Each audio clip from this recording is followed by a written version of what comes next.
Hello. It's been a while. Don't worry, I'll save the explanation for my absence. So, at the start of the year, I originally planned to remake the Season 1 shorts for TikTok, so they would be more in line with what the Let's Build minis would be.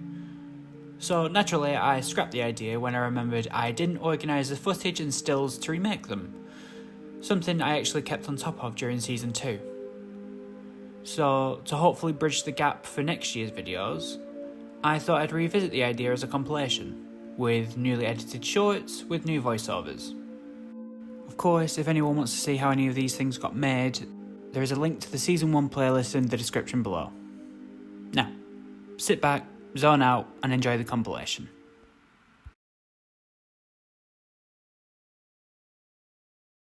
The Time War Daleks. After what was known as the Wilderness Years, Doctor Who returned to our screens in 2005, and with that, so did the Daleks. Ditching the mostly grey colour scheme and the pupil, the Daleks were given a bronze paint job and made to look like a robust war machine. These Daleks were then translated into LEGO when they were introduced in LEGO Dimensions, with their Cyberman Fun Pack, and, with a few modifications here and there, you can pretty much make any variant from across the Whoniverse.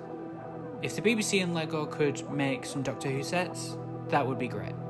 But yeah, a great build for a great design. The Aperture Science Radio.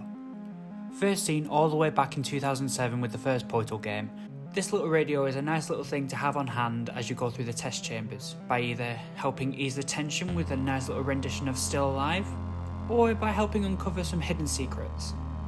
This build made its debut in my final college project titled Reflection, and alongside the builds from the Portal level pack from LEGO Dimensions, I'd say the radio manages to fit in quite well if you ask me, even if it is a bit on the bulkier side.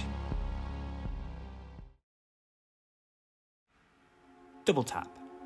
Back when this perk was first introduced in World at War, it was seen as a hindrance as it would burn through ammo. That was until it got a slight revamp in Black Ops 2, where it would not only increase the fire rate, it would also fire 2 bullets for the price of 1, which doubled the damage. The build itself went through many tweaks over the years, until I landed on the version you see here. And while the scale is a bit iffy when compared to a minifigure, I'd say I did well managing to get as much detail as possible into a small build. Even without the use of stickers, the key details are there and it's still recognisable as Double Tap. Steve's Desert Expedition. The first fully fledged set to feature on the channel, this little set was quite nice for the price it was. Costing around £9, you get quite a nice selection of builds. In this set you get a minifigure for Steve, 2 builds for a baby camel and a phantom, as well as the main build for the campsite itself. Again, for the price it was, it's a great set for those who are looking for a little Minecraft display piece. Could it do with some changes here and there? Sure, but as it is, it's great. Also, there's a baby camel. You cannot go wrong with that. The movie Daleks. First seen in Doctor Who and the Daleks and the Dalek Invasion of Earth 2150 AD, as well as a little cameo appearance in the main show, these Daleks are the original Technicolor designs before the Paradigm Daleks took that mantle in 2010. While the main body of the build uses the modified LEGO Dimensions instructions, the fender is the newer part of the design. Using some trial and error to replicate the fender in the LEGO Batman Story Pack, the fender originally started life as a fender for my first attempt at the Paradigm Daleks. But I think we can all agree, using it for the movie Daleks fits so much better instead. Quick Revive. Usually the first perk machine you would see back in the day, Quick Revive was first introduced in the map Verrucht, and its function was as basic as helping players revive their teammates faster. It wasn't until the next outing in Black Ops 1 where the perk would allow players to revive themselves in solo. Like my Double Tap build, Quick Revive went through a few tweaks over the years, but pretty much maintained the same design throughout, and again, I did it all without the use of stickers. No hate to stickers though. Queen Whatever or Wanabe. Originally advertised as the villain in the marketing for the LEGO Movie 2, Wanabe is a shape-shifting alien from the Sistar system. Within this set you get a mini doll of General Mayhem and Susan, a minifigure for Wildstyle, a build for Banana, and 2 optional forms for the Queen herself. I opted for the horse because well, it seems more appealing than her blob form. The set also comes with a build for a little stand for Wanobi to stand on, and it's alright.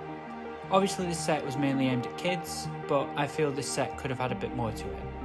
But hey, I'm not the target audience. The classic Daleks. Making their first appearance in 1963, the Daleks in the classic series had some interesting stories to tell.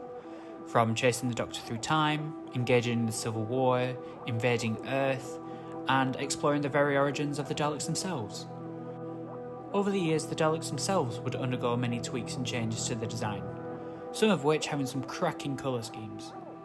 This build is supposed to encompass the entire classic series, even though when I built it, it ended up looking very similar to some of the designs other people have made. I guess LEGO minds think alike. The Grandfather Clock. Originally appearing in the LEGO City Advent Calendar in 2023, this little build is one of the few from that calendar that is both simple but nice, especially if you're someone who enjoys making little interior sets for your minifigures. It also has some appeal to Doctor Who fans, as for those who enjoyed some Tom Baker stories, you could easily class this clock as the Master's TARDIS from The Deadly Assassin and The Keeper of Traken. Like I said, it is a simple build, but it's not the worst item I've received in one of these advent calendars. Far from it.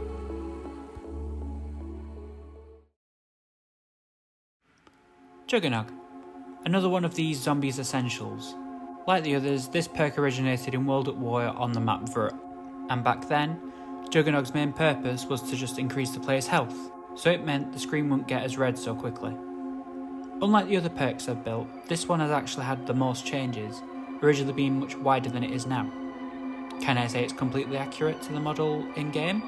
Probably not, but I'd still say I managed to pull it off, and it looks great when grouped with the others.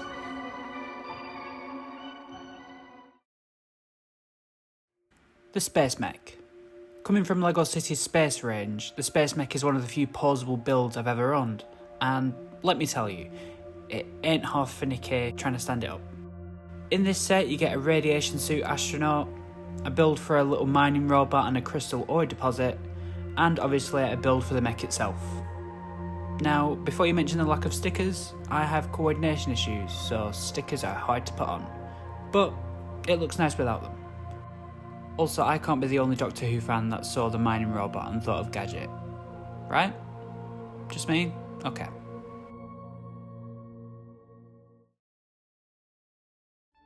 The Mini Tuxedo Cat. Originally starting out as a conversation icebreaker, this little Lego cat is based off one of my own cats. Using Unikitty as an inspiration for the build, I did what I could to try and replicate my cat's markings, and I'd say I got pretty close. Obviously, Unikitty uses a lot of pieces that have printing on them, so I had to get creative when it came to like the eyes. Luckily, I had a few spare Brickhead's parts lying around, so I used a couple of them, and I think it worked well replicating the void stare cats often have. Also have shown said cat her little Lego counterpart, and naturally, she's macked it, so it's cat approved. The gaming PC and chair. Once again, coming from LEGO City's Advent Calendar, these two actually came as two separate days with the minifigure coming in between them. Much like the Grandfather Clock, the PC and chair go great together if you're massively into creating small interior display sets. Now, while the chair is relatively the same, I wanted to modify the PC as the original design made the chair much higher than the actual desk, so I added some bricks and plates in some areas, and now I feel it works a little bit better. Still, I'd say it's a great little thing for gaming LEGO builders. Trust me. Speed Cola. The last of the original 4 perks. Again, this was first introduced in the Zombies map for Rukt, and its sole purpose is to increase the reload speed of your weapons, making both this perk and Juggernog the only perks that maintained their original uses without it being changed in a later title.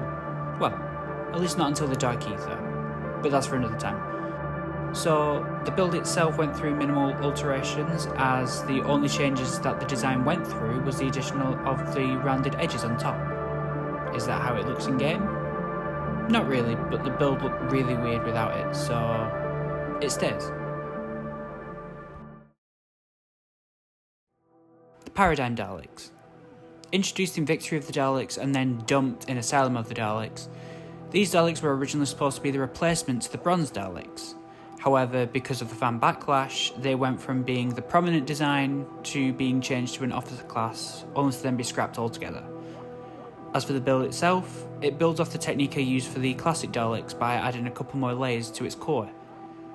Annoyingly, building all the ranks for the Paradigm is near impossible, as the dome for the Scientist hasn't appeared in a set since the early 2000s. Maybe one day I can make all 5, once I figure out how to use Bricklink. The Fireplace. One of the many things that's associated with the festive period, at least on cards.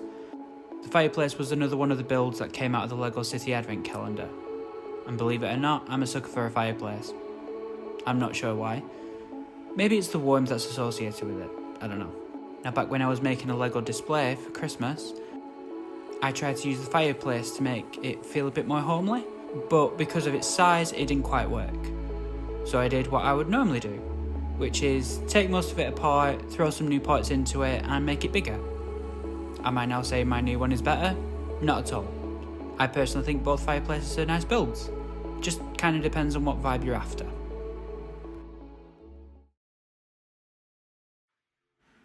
The Christmas tree.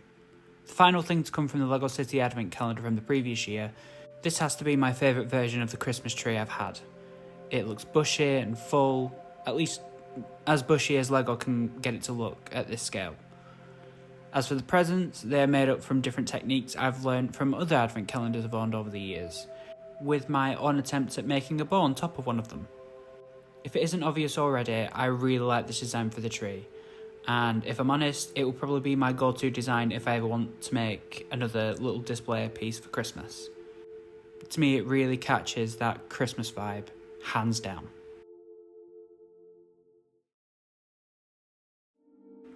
Okay, hope you enjoyed that. Thank you for watching. So, what's going to happen next year? So like I said in the post last month, Season 3 will be happening next year, but I'm going to make it shorter than my original plan for Season 2, meaning instead of 18 episodes, there will be 14. I'll also be splitting the series again, with Part 1 starting in March. The minifig collection and the reviews will also return, continuing where I left off, as there are some new things that I came across during my break. I'm also going to try out using my DSLR for next year's videos, so prepare for some weird looking videos until I get the hang of it.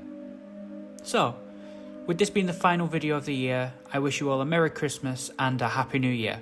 Fare thee well.